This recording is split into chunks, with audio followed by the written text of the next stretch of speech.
What's up, everybody? Michael Silva here. Take a look here at ES, is the E-minis S&P 500 Index Futures.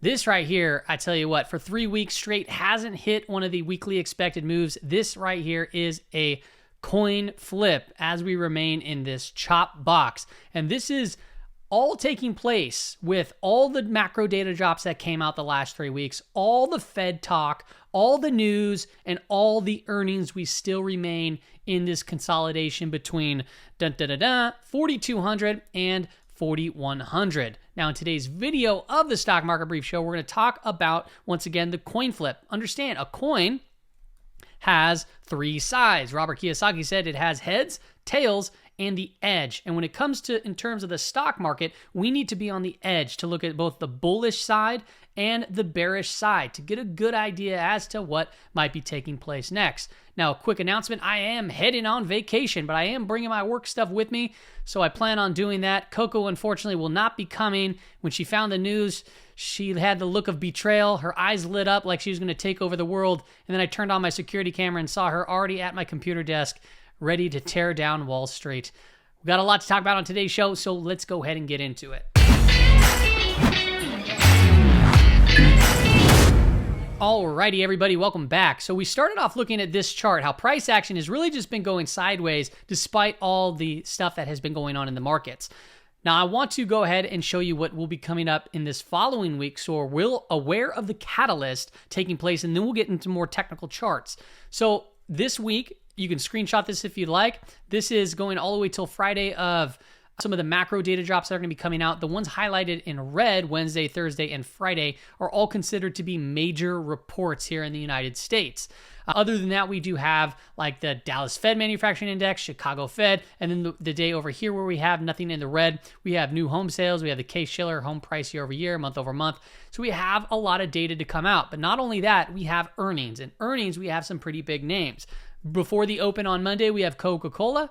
Some of the bigger names that we will be paying attention to here after the close on Tuesday, such as Microsoft, Google, we got Visa. So we got a bunch of big names here about to report. Even later in the week over here, we got Amazon. We'll talk more about that later. You can screenshot this if you want that. But we're going to start off on this weekly recap video looking at the weekly charts just to get an idea of just how binary this current market is and how it can potentially go up or down and the key levels we need to watch for if they were to break. So as you can see on the NASDAQ composite, we're still above the weekly 5 EMA. We're above the weekly 200 and the weekly 50. And right now we're what's known as 3 weeks tight. So after a strong move, 3 weeks, right, we're consolidating sideways. So what you want to see here, if you're bullish, is to see a break above the high to head potentially higher. We'll come back to this on smaller time frames. Same with the NASDAQ 100 over here. You can see it's very similar. You can see we held above the 5 weekly EMA. If that starts cracking down below that, that opens the door lower. I'll show you some interesting indicators, signal charts that I do have, but also 3 weeks tight. It finished the week down 0.6%.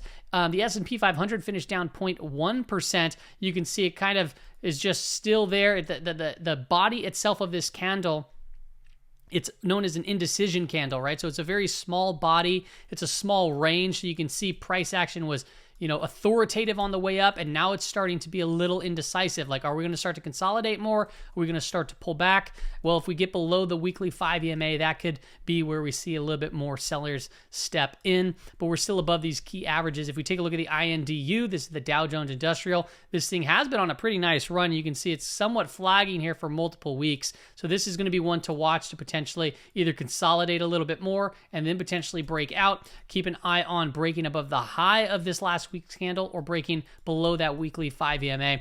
Now, IWM, this is where I want to spend a little bit more time, including towards the end where I give the daily chart and the 15-minute chart, because when I look at this weekly chart, let me just tell you, it does not look too good, and it does not look too good really at all. Why? Well, you can see this big red authoritative candle right here on the weekly time frame, and then we kind of consolidated here, creating what's known as more of a bear flag structure.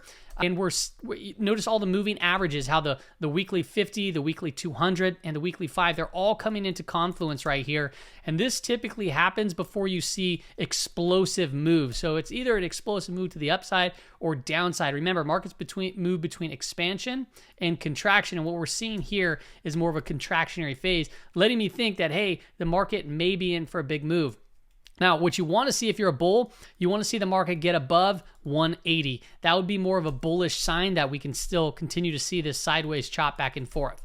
Now, on a note on that sideways chop, I want to call out this over here and this now over here. So I I wanted to measure the length of this consolidation. Now, if you remember this was during the time where we saw this massive gap up and we just ran all the way past the pre-COVID highs right over here. And then we just went sideways, right? A lot of people were saying once we break above, it's going to go even further, but then it was a bull trap and then we cracked down. It was this massive sideways consolidation. And as you can see here, this is the same length right here that I measured. And you can see that it's actually, this consolidation is the same amount of consolidation that we're seeing from this move right over here. And then after this, a couple weeks after, we saw this big breakdown and then move lower. So not only do we have, a very similar time frame as far as consolidation goes, we're also moving into a lot of these moving averages. They're starting to kind of come into confluence with one another. So it just tells me that, hey, the consolidation, we may be looking here for a big break, but I want to, once we hop into the daily and the 15-minute time frame, you'll get a more idea of what can potentially take place and some trade ideas from that.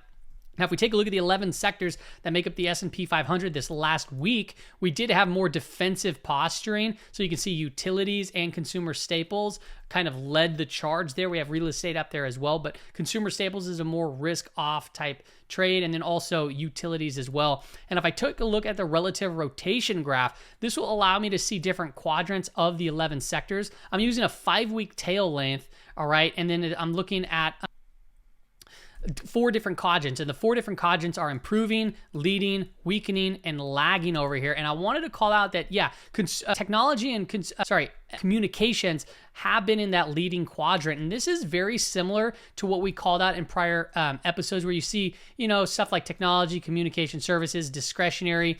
This is typically where you start to find a market bottom, but it's also during the business cycle where you start to move down on the sine curve into a full recession. So yes, and we have seen very strong names within these sectors kind of showing lead, but I want to just call out here, and there's consumer discretionary right over here, XLY. Utilities and consumer staples, they're moving into that improving quadrant right now. And this is typically more of a defensive move. So when I show this stuff, it doesn't mean that the market has found necessarily its bottom as far as price goes, but what we're seeing may be telling us that we might be very near as far as time-wise of finding a bottom. So we might very well find a bottom. If not, we have already found it, but it'll be more decisive potentially within the year, which would be very good news where we can get over this whole bear market stuff. Now remember, like I said, it's not necessarily has to do with price, more of time. And as we start to move into this full recession here on the sine curve, this is where the stage 1 takes place, where you still see stocks and commodities go down, but bonds start to perform. And then until we get to the bottom, stage 2, that's when you start to see more stocks turn up and bonds turn up as well. Now, before I get into anything else, I want to hop into the zones, and then we're going to get into some indicators in the smaller time frame charts. Really, here, this is what I mean by a coin flip. When we take a look at the SPX, you can see it's right here pretty much in the middle of the range. So we closed at 41.33, and you can see that that's right at the midpoint. Okay, so 41.31. So we're just slightly above the midpoint. So as far as upside risk and downside risk in the zone, you can see 1% down, 1% up. So it is quite a bit of a coin flip here. The volatility index, VIX, you can see it's not quite in the middle, but it's more towards the lower end there. But there are some things that have been getting a little oversold, and that includes communication, so XLC. XLP saw a pretty strong day on Friday with his big gap up, but now you can see it's getting a little overheated here. Gold is sold off a little bit towards its lower zone there too as well. ARK, right? So ARK Innovation, that's more towards the lower end of the range. You can see gold futures, and then also Bitcoin is sold off too, as we know. I share this stuff every day updated with a Patreon group. I also give weekly expected moves for about 40 products. I give daily expected moves for about 5 or 6 products that have the daily expiry options that I always talk about on this show. And I give typically all these stock market indicators that you see. I give links to those permalinks to those charts as well. I only charge $9 a month, not an arm and a leg, and you can save even more if you just sign up annually. So this, by the way, thanks to all my Patreons, they are the ones that support me, that I was able to leave my full-time career to be able to get health insurance and then make up for, my job at Verizon. I worked there for 13 years. And now I'm finally getting to the arena where my Patreon is making up for that income itself. So thank you all who have joined that. If I take a look at the NASDAQ summation index, we're starting to curl over here. And what we look for is the parabolic start to uptick, and that can identify a change in trend. Now, the last time I talked about it was right here, the day leading up to it, right? Leading up to that day that it took place, we kept on giving the warnings that it started curling over. And then if we just draw a line straight up, well, what happened? Well, we started moving up, and then we kind of just consolidated sideways, right? So the NASDAQ summation index, the NASDAQ composite hasn't really moved all too much. And now it's starting to curl back over, which is a little bit of a warning sign. The last time prior to that was right here, and we saw the market turn down. So it helps identify changes in trend. I want to add one component here. This is the NASDAQ 100 up top, and this is the NASDAQ 100 cumulative line. So it tells us advancers in decline from a cumulative perspective. And you can see the NASDAQ 100 is putting in higher highs. Meanwhile, the NASDAQ cumulative line is putting in lower highs. So that right there is a negative divergence. It's telling us the internals are weakening while this is getting stronger. So it's being held up by a few names. And this is incredibly important because the few names are large market cap names, and a lot of the large market cap names are going to be reporting Tuesday after the close. So if they come out weaker than expected, well, that's going to hold a very big weight on the NASDAQ 100. If we take a look at the NYSE summation index, it's still above zero and it's still up there, but it is starting to kind of curl over as we've been talking about that negative divergence there on the NYSE McClellan oscillator, and that's starting to get back down below through that zero marker. So this looks like if we get some further downside, we're going to have a potential change in trend. Now, when this identified the change in trend here, we saw a much larger move there. So that was a pretty good move. One other thing that I want to call it here is still back month versus front month volatility. It's over, we're sitting at about 21% back month versus front month, 21% above it. So this has marked tops in the market prior at these bear market rallies in the year of 2022. So you can see when we got up here, that kind of marked the top point here. Right up there, it marked the topping point of this bear market rally. Right up here, it kind of marked this topping point over here after that big run up. We moved back up right here. When it comes down, it actually can mark bottoms. You can see right here, it marked bottoms.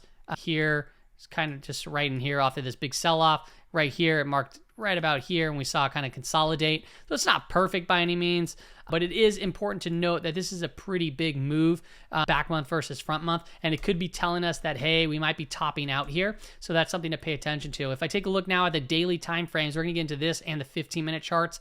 I want to just call out this wedge pattern is still active, in my opinion. We have an upper weekly expected move at 418.46, a lower weekly at 405.94. So just write those numbers down and be aware of them. The reason why I'm calling this out here is because the upper weekly expected move, if we come tag that, that's going to put a new high for the year, okay? So that's important to know, right? Breaking a new high for 2023, that's not really bearish, in my opinion, as far as price goes. Despite obviously seeing a lot of divergences and everything, the bulls still have a pretty good grasp here as far as price action. But remember, as the VIX has been getting crushed, right, we see these small movement up days where it kind of just grinds. But if we see, once we see a red day, it could literally come very quickly and we can wipe out, 6, 7, 8, 9, 10 trading days of progress rather easily. Now, if I join into the 15-minute time frame, this is where I want to get a little bit more intricate as far as, okay, now how can we turn this into a trade idea? Okay, so these white lines are the daily expected moves. I'm not going to re-explain this on all the other charts, but the white ones are daily. The orange ones are weekly. So going into Monday's trading session, 414.97, 409.43 to the downside. Now, I have some lines on the screen, okay? I'm going to clarify this. The 5-day moving average, 1, okay? We're below that. So this is treat the market as bearish, basically, until we get back above that level, and then we can consider it more bullish. Okay, the other level here is the month to date. The month to date anchored VWAP, we are above it. So technically, the longer term as far as the month goes, it's bullish. So this is a very conflicting thing. Well, what does this mean all? Well, we've been going sideways. So it's in my head, I think, okay, this is neutral. Okay, so if this is neutral, I can play it both bullish and I can play it bearish. But how do I know the levels to really watch for? So what I did was I anchored a VWAP to the low of April, okay, because that's this month, April, and the high of April. And what you can see here on those blue lines, that's the low, that's the high anchored VWAP. This is the low.